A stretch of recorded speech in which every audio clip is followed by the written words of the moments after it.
പെരുംജീരകത്തിന് നിരവധി ഗുണങ്ങളുണ്ട്. ആ ഗുണങ്ങളൊക്കെ നമുക്ക് ലഭിക്കാനായിട്ട് നമുക്ക് പല രീതിയിലും അതിനെ ഉപയോഗിക്കാം. അപ്പോൾ ഞാൻ ഇന്ന് പെരുംജീരകം ഉപയോഗിച്ചിരിക്കുന്നത് നമ്മുടെ കറികൾക്കൊക്കെ നല്ല ടേസ്റ്റ് കൂടാനൊക്കെ വേണ്ടിയിട്ടുള്ള ഒരു ടിപ്പാണ് കേട്ടോ. ഈ ഒരു രീതിയിൽ നമ്മൾ പെരുംജീരകം പൊടിച്ച് വെച്ച് കഴിഞ്ഞാൽ എന്താ സംഭവിക്കുകയെന്നോ, നമുക്ക് ഒട്ടുമിക്ക കറികൾക്കും തന്നെ ഈ ഒരു കൂട്ട് ഇട്ട് കൊടുക്കാം കേട്ടോ. അപ്പോൾ തന്നെ നമ്മുടെ കറിക്ക് നല്ല തിക്കും അതുപോലെ തന്നെ നല്ല ടേസ്റ്റും ഉണ്ടാവും. അപ്പോൾ നമുക്ക് അതെങ്ങനെയാണെന്ന് നോക്കാം കേട്ടോ. അതിനായിട്ട് നമുക്ക് ആദ്യം ഒരു പാൻ അടുപ്പത്ത് വെക്കാം കേട്ടോ, ജീരകം വറുക്കാനായിട്ട്. ഈ ഒരു രുചിക്കൂട്ടിലെ പ്രധാന ചേരുവയാണ് അരി കേട്ടോ. നമ്മൾ സാധാ അരി, നമ്മൾ ചോറ് വയ്ക്കുന്ന ആ ഒരു അരി കേട്ടോ. അത് കുറച്ചെടുത്തിട്ട് നമ്മളൊന്ന് വറുത്തെടുക്കണം. നമുക്കറിയാലോ നമ്മൾ അരിമണി വറുക്കണ ആ ഒരു രീതിയിൽ. കൂടുതലൊന്നും വേണ്ട കേട്ടോ, കുറച്ച് മതി. നമ്മൾ എത്രയാണോ ജീരകം എടുത്തതെന്ന് വെച്ചാൽ ആ ഒരു ജീരകത്തിന് പാകാവുന്ന രീതിയിൽ കുറച്ച് ഒരു അരി വറുക്കുക. ഈ അരി വറുത്ത് ചേർക്കുമ്പോൾ നമ്മളെ ജീരകത്തിനും അതുപോലെ തന്നെ ആ ഒരു കൂട്ട് ചേർക്കണ കറിക്കും നല്ലൊരു തിക്ക് കിട്ടും കേട്ടോ. ഞാനിന്ന് വീട്ടിലിത് ഉണ്ടാക്കിയപ്പോൾ ഇങ്ങും കൂടെ കാണിക്കാമല്ലോ എന്ന് വെച്ചിട്ടാണ് ഇങ്ങനൊരു വീഡിയോ എടുത്തത്. അപ്പോൾ വീഡിയോ ഇഷ്ടമായാൽ എല്ലാവരും ഒന്ന് സബ്സ്ക്രൈബ് ചെയ്ത് വെച്ചോണ്ട് കേട്ടോ ഈ ചാനൽ. ഞാൻ നിരവധി വീഡിയോകളായിട്ട് ഇനിയും നിങ്ങൾ മുൻപിലേക്ക് വരുന്നുണ്ടാവും. അപ്പോൾ വീഡിയോ മിസ്സാവാതെക്കാൻ എല്ലാവരും ഒന്ന് സപ്പോർട്ട് ചെയ്ത് കൂടെ ഉണ്ടാവണം. അങ്ങനെ നമ്മളെ അരി അതാ ഇവിടെ റെഡി ആയിട്ടുണ്ട് കേട്ടോ. നമുക്കത് വേറൊരു പാത്രത്തേക്ക് മാറ്റി കൊടുക്കണം. നല്ലപോലെ കരിയൊന്നും വേണ്ട കേട്ടോ, ഒന്നും കിട്ട് നമ്മൾ അരിമണിയുടെ രൂപത്തിൽ അരി വറക്കണ രൂപത്തിൽ ആയി കിട്ടിയാൽ മതി. അങ്ങനെ അരി വറുത്ത് മാറ്റി വെച്ചിട്ടോ. ഇനി നമുക്ക് ജീരകത്തിനെ ഒന്ന് വറുത്തെടുക്കാം. അപ്പോൾ അതിനായിട്ട് ഞാൻ കുറച്ച് ജീരകം എടുത്തിട്ടുണ്ട്. നമ്മൾ സാധാ ഒരു പാക്കറ്റിൽ കിട്ടുന്ന ജീരകമാണ് കേട്ടോ. അപ്പോൾ ഞാനൊരു പാക്കറ്റ് മേടിച്ചതായിരുന്നു. അപ്പോൾ അതിനൊന്ന് വറുത്ത് വയ്ക്കാമെന്ന് വെച്ചു. മറ്റേതാകുമ്പോൾ നമുക്കിങ്ങനെ ഏത് കറിക്ക് വേണമെങ്കിലും എപ്പോൾ വേണമെങ്കിലും ഇടാമല്ലോ. കാരണം ഇങ്ങനെ അരച്ച് എടുക്കേണ്ട ആവശ്യമൊന്നുമില്ല, ഇത് കുറച്ച് ഇട്ട് കൊടുത്താൽ മതി. അപ്പോൾ ചിക്കനും മീനും ഇല്ലാത്ത വീടുകൾ എവിടെ ഉണ്ടാവില്ല. എന്തായാലും അരി ഒരു ഭാഗത്ത് അവിടെ നിൽക്കട്ടെ. ഇനി നമുക്ക് നമ്മൾ ജീരകം വറുത്ത് തുടങ്ങാം. അങ്ങനെ അരി വറുത്ത ആ ഒരു ചട്ടിയിലേക്ക് തന്നെ ഞാൻ ജീരകം ഇട്ട് കൊടുത്തിട്ടുണ്ട് കേട്ടോ.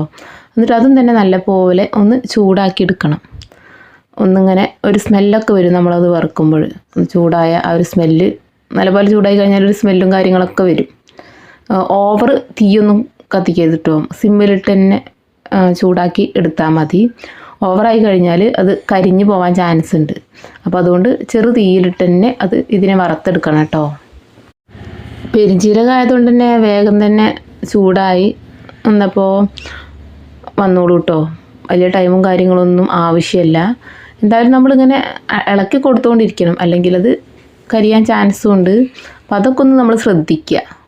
അങ്ങനെ ജീരകം വറുത്ത് കഴിഞ്ഞാൽ പിന്നെ നമുക്ക് അടുത്ത പണി എന്താ, അതിലേക്ക് ഒരു 4-5 ഞാനിവിടെ ഒരു 5 ഗ്രാമ്പുമാണ് എടുത്തിട്ടുള്ളത്.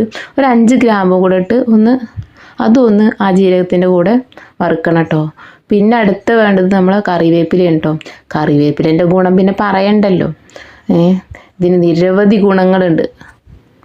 അങ്ങനെ നമ്മൾ കറിവേപ്പിലയും അതുപോലെ ഗ്രാമ്പും പെരുംജീരകവും എല്ലാതും കൂടെ നല്ല പോലെ ഒന്ന് ചൂടായി വരണം.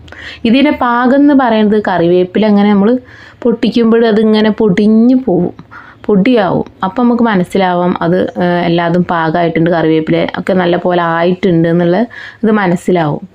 അപ്പോൾ നമുക്കത് വേണമെങ്കിൽ തണുക്കാനായിട്ട് വയ്ക്കാം, പൊടിപ്പിക്കാം, അങ്ങനെയൊക്കെ ചെയ്യാം. അപ്പോൾ നമ്മൾ ശ്രദ്ധിക്കേണ്ടത് എന്താണ്, ഒരിക്കലും ഓവർ തീയിട്ട് അതിനെ കരിച്ച് കളയരുത്. അപ്പോൾ എന്തായാലും ഇതിൻ്റെ ഈ ഒരു ജീരകവും കറിവേപ്പിലയും അതുപോലെ ഗ്രാമ്പും എല്ലാതും കൂടെ ആയ ശേഷം പിന്നെ ഞാൻ എന്നപ്പോൾ നമ്മൾ അരി വറുത്ത് വെച്ചിട്ടുള്ള ആ ഒരു പാത്രത്തിലേക്ക് മാറ്റി കൊടുത്തിട്ടുണ്ട്.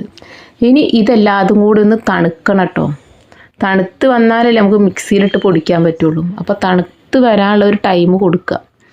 അപ്പോൾ ഒരു ചെറു ചൂടാവുമ്പോൾ തന്നെ പൊടിക്കണതാവും നല്ലത്, കാരണം വേഗം പൊടിഞ്ഞ് കിട്ടും. തണുത്ത് കഴിഞ്ഞ് ചിലപ്പോൾ അത് പൊടിയാൻ കുറച്ച് താമസം ഉണ്ടാവും.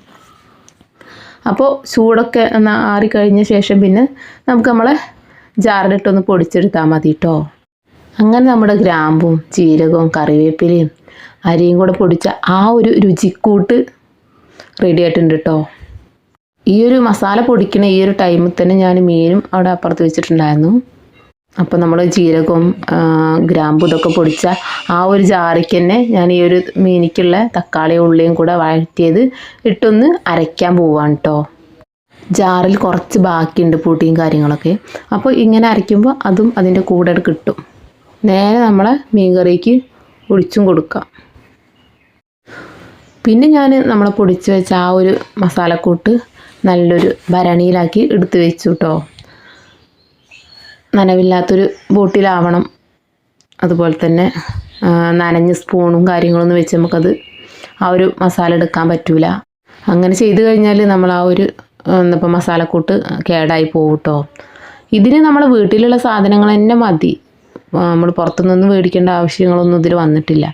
വീട്ടിലുള്ള സാധനം വെച്ച് തന്നെ നമുക്ക് ഈ ഒരു രുചിക്കൂട്ട് ഉണ്ടാക്കി നോക്കാം കേട്ടോ. അപ്പോൾ എല്ലാവരും ഒന്ന് നമ്മളെ വീട്ടിലൊന്ന് ചെയ്ത് നോക്കുക. അപ്പോൾ ഇത്രയൊക്കെ ഉള്ളൂ കേട്ടോ എൻ്റെ ഒരു വീഡിയോ.